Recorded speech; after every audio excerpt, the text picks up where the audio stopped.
Assalamualaikum warahmatullahi wabarakatuh. Perkenalkan, nama saya Endah Triwahyuni. Saya mahasiswa PGSD PPG Prajabatan Gelombang 1 tahun 2022 Universitas Veteran Bangun Nusantara Sukoharjo. Di sini saya akan memaparkan kampanye praktik baik saya pada mata kuliah Perspektif Sosiokultural mengenai peran scaffolding dalam Zone of Proximal Development atau ZPD untuk membantu permasalahan dalam kegiatan menyimak pada mata pelajaran Bahasa Indonesia kelas 1 di SD Negeri Gayam 03. Dalam kampanye praktek baik ini, terdapat 5 pokok bahasan. Yang pertama yaitu About Us. About Us di sini yaitu mengenai apa itu scaffolding dalam ZPD atau Zone of Proximal. Kemudian pokok bahasan yang kedua yaitu analisis, di mana guru dalam pembelajaran melakukan observasi dan menemukan permasalahan-permasalahan yang ada dalam kegiatan menyimak pada mata pelajaran Bahasa Indonesia kelas 1 di SD Gayam 03. Kemudian yang ketiga, pokok bahasan yang ketiga yaitu plan, di mana guru melakukan perencanaan dan membuat strategi untuk diterapkan dalam mengatasi permasalahan dalam kegiatan menyimak pada mata pelajaran Bahasa Indonesia di kelas 1 SD Negeri Gayam 03. Kemudian di pokok bahasan yang keempat yaitu konten, di mana guru melakukan aksi atau mengimplementasikan strategi dan perencanaan yang telah dibuat pada pokok bahasan yang ketiga tadi. Kemudian yang terakhir yaitu refleksi, guru melakukan refleksi dan tindak lanjut untuk kegiatan di selanjutnya. Baik, kita memasuki pada pokok bahasan yang pertama yaitu About Us. Apa itu Zone of Proximal Development atau ZPD? ZPD merupakan jarak antara tingkat perkembangan sesungguhnya yang didefinisikan sebagai kemampuan pemecahan masalah secara mandiri dan tingkat perkembangan potensial yang didefinisikan sebagai kemampuan pemecahan masalah di bawah bimbingan orang dewasa atau melalui kerjasama dengan teman sejawat yang lebih mampu. Scaffolding dalam ZPD. Apa itu scaffolding? Scaffolding merupakan interaksi antara orang-orang dewasa dan anak-anak untuk melaksanakan sesuatu di luar usaha mandirinya. Dalam pemberian dukungan belajar ini tidak dilakukan secara terus-menerus, tetapi seiring dengan terjadinya peningkatan kemampuan siswa secara berangsur-angsur, guru harus mengurangi dan melepaskan siswa untuk belajar secara mandiri.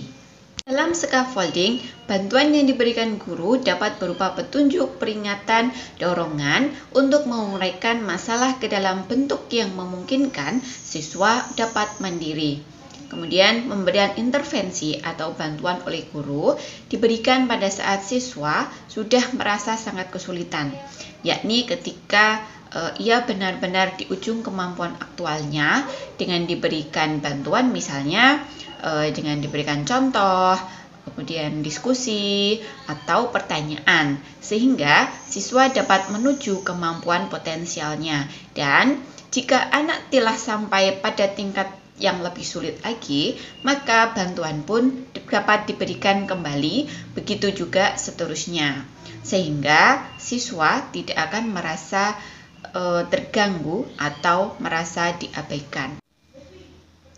Lalu, apakah hubungan antara Zone of Proximal Development atau ZPD dengan scaffolding? Jadi, scaffolding seringkali digunakan untuk membantu siswa dalam mencapai batas dari zone perkembangan proksimal mereka. Pada saat saya melakukan observasi di kelas 1 SD Gayam 03, saya menemukan permasalahan-permasalahan yang terjadi atau yang muncul pada waktu kegiatan pembelajaran menyimak pada mata pelajaran Bahasa Indonesia di kelas 1. Permasalahan-permasalahan atau kesulitan yang muncul atau yang dialami oleh peserta didik diantaranya, yang pertama, yaitu peserta didik mengalami kesulitan dalam memusatkan perhatian untuk menyimak pembelajaran yang disampaikan oleh guru. Kemudian kesulitan yang kedua yaitu kesulitan dalam memahami dan menjawab pertanyaan tentang isi dongeng atau bacaan yang disimak dengan tepat, serta mengidentifikasi unsur intrinsik dongeng yang telah disimak oleh peserta didik. Kemudian kesulitan yang ketiga yaitu kesulitan dalam mengingat dan menceritakan kembali secara lisan isi dongeng atau isi bacaan yang telah disemak dengan kalimat sendiri.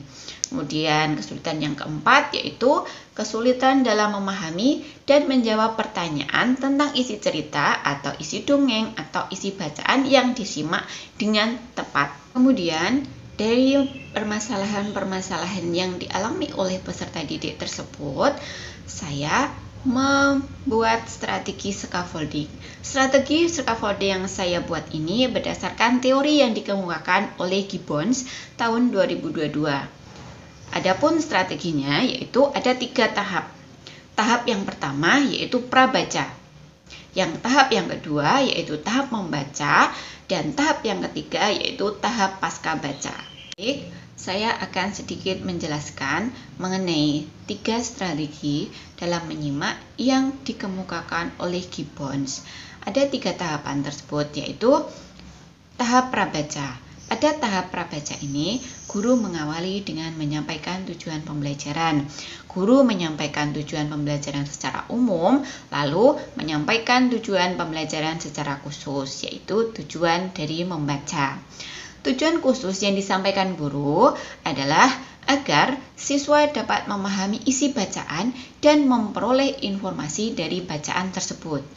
Kemudian setelah menyampaikan tujuan, guru menyampaikan materi dengan maksud menghubungkan pengetahuan siswa dengan teks yang akan dibaca oleh siswa. Setelah menjelaskan materi, guru menuliskan kata kunci yang berkaitan dengan teks yang akan dibaca di papan tulis.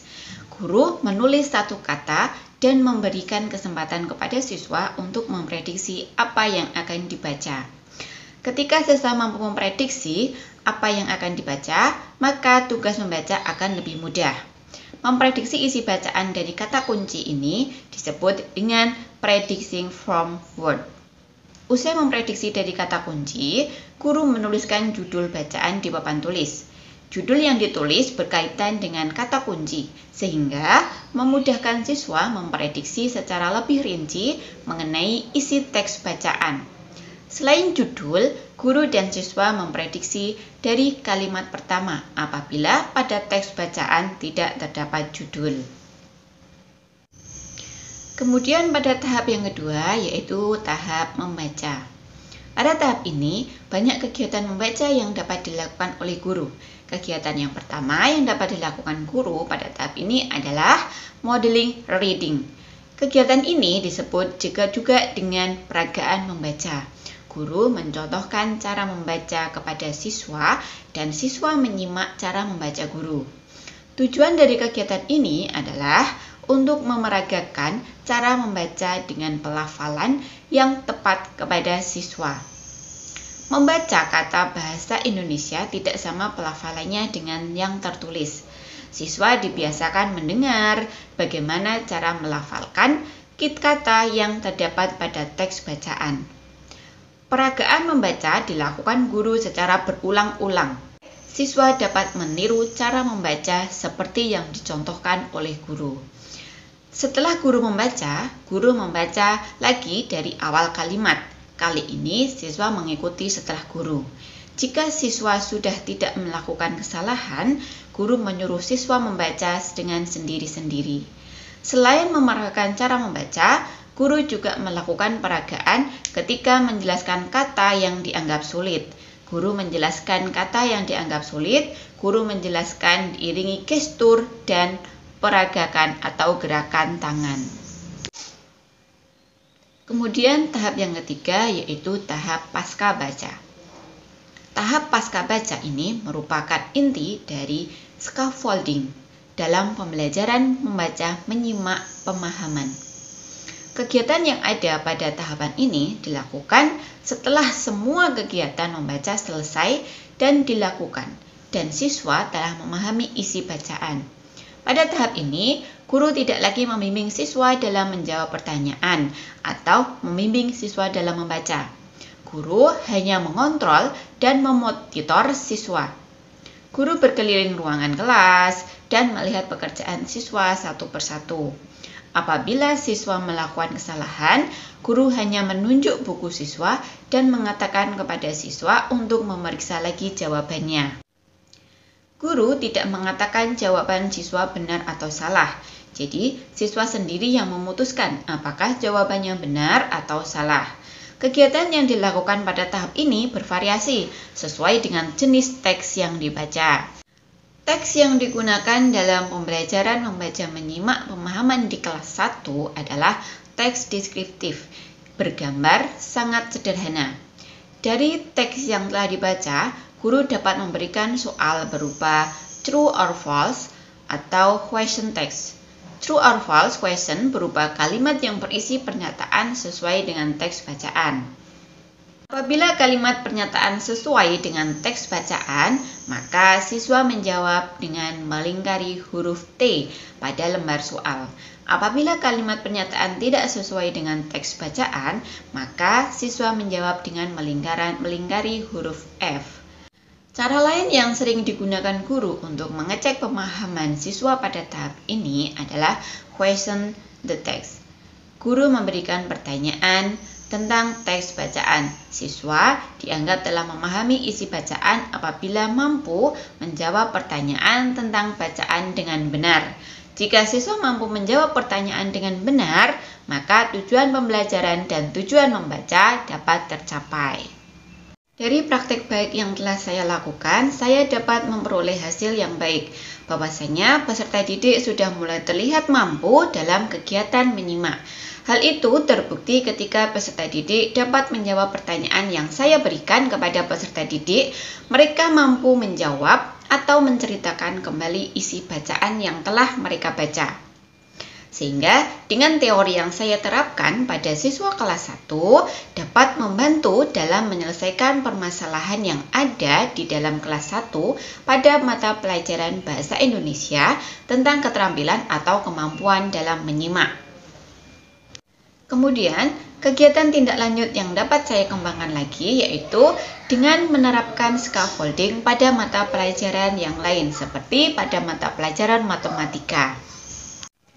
Demikian kampanye praktek baik yang dapat saya sajikan pada mata kuliah perspektif sosiokultural. Kurang lebihnya saya mohon maaf. Wassalamualaikum warahmatullahi wabarakatuh.